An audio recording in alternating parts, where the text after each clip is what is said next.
Ready. Play.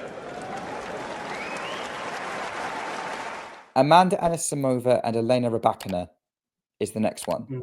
And as you alluded to at the start of the show, Vanch, we have no data on this rivalry. They have never played. And they're both coming in pretty good form. And Anisimova is on a winning streak because she played Beijing, won it, didn't play Wuhan, came and is coming off the back of feeling very confident. Rybakina is also on a winning streak, having won Ningbo and got to the semi-finals of Tokyo and then pulled out. So I don't know whether Rybakina's rested enough. I don't know whether Anisimova's had too much rest.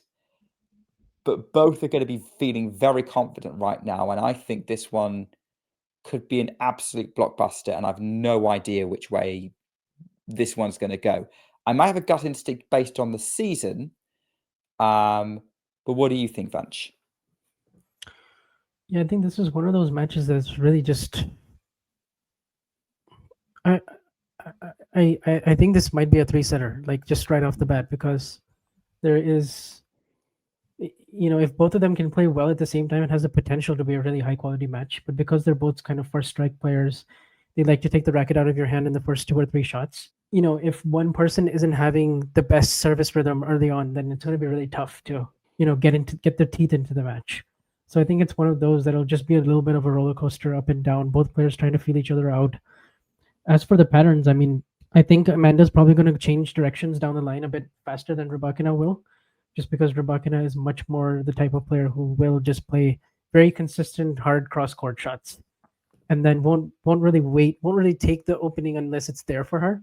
Whereas Amanda will take a few more risks, and she I think is willing to redline quite a bit more, and we have seen her kind of take middling backhands and forehands and just smother them in corners and get insane pace and timing, and if she's able to do that and keep Rybakina moving like the way she has at the US Open when she was playing Naomi, or the other matches against Iga, and the matches she's done against Serena, what I'm trying to say is she absorbs that pace really well and she knocks it back with interest. So I do wonder if Rybakina will have to play a little bit out of her comfort zone in this one, just if Anisimova is on fire and controlling a lot of the points. So I can kind of imagine some of the rallies in my mind, but it's because we haven't seen it and because there's a lot of unknown. I think I'll just predict that it'll go 3, and maybe with the season that Amanda's have, maybe I'd give her a slight edge, but not by much. Does Rybakina's rival with Sabalenka give a little bit of an insight into how this one might go? Try to give her a bit of hope for Elena fans, because it's only recently that Sabalenka beat her for the first time in straight sets, but up to that point, like, Rybakina's been a real problem for her. Or does Amanda play a little bit too differently to Arena? No, I would say, Arena obviously plays a little bit heavier. Like on her ground strokes, she definitely has a bit more spin, and she usually will try to. She also plays. They both play just first strike tennis, but I think Rybakina is just able to off the return hurt Sabalenka in a way that not many players are.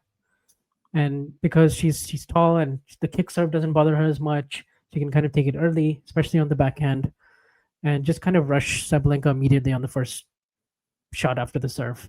And that's been kind of the big difference. Like, Sabalenka struggles to win second serve points when she plays against Rybakina, and Rybakina is in that kind of zone because she is one of the best like first strike serve and return players on the tours, obviously. And then with the serve, it's just very hard for Sabalenka to get it back to neutral.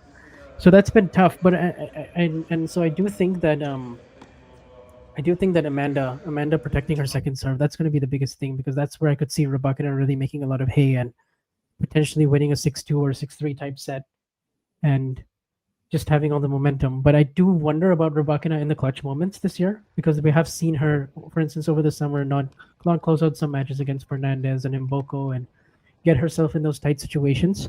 Because Amanda is definitely one of those players that can go on those streaks. She can have those lulls in matches and just kind of win one set 6-2, lose the next 2-6, just regroup. Like, she does go hot and cold a lot more, and so she doesn't give you a whole lot of rhythm when it comes to when it comes to like a stable level throughout the whole match, whereas Rybakina is much more, you know what you're getting. So I do kind of wonder how that will ebb and flow when this match starts, Yeah, it's a lot. because yeah, like just winning sets, winning an easy set but losing the match could end up being very valuable later. Yeah, yeah, I can see that. I would agree with you. I think based on the season, Amanda Anisimova has the better track record of playing the best tennis when it matters. And so, with that in mind, I would say that I would agree with you on Anisimova winning this one, and being the more like the favourite to win this one. Rebecca's going to make it a fight.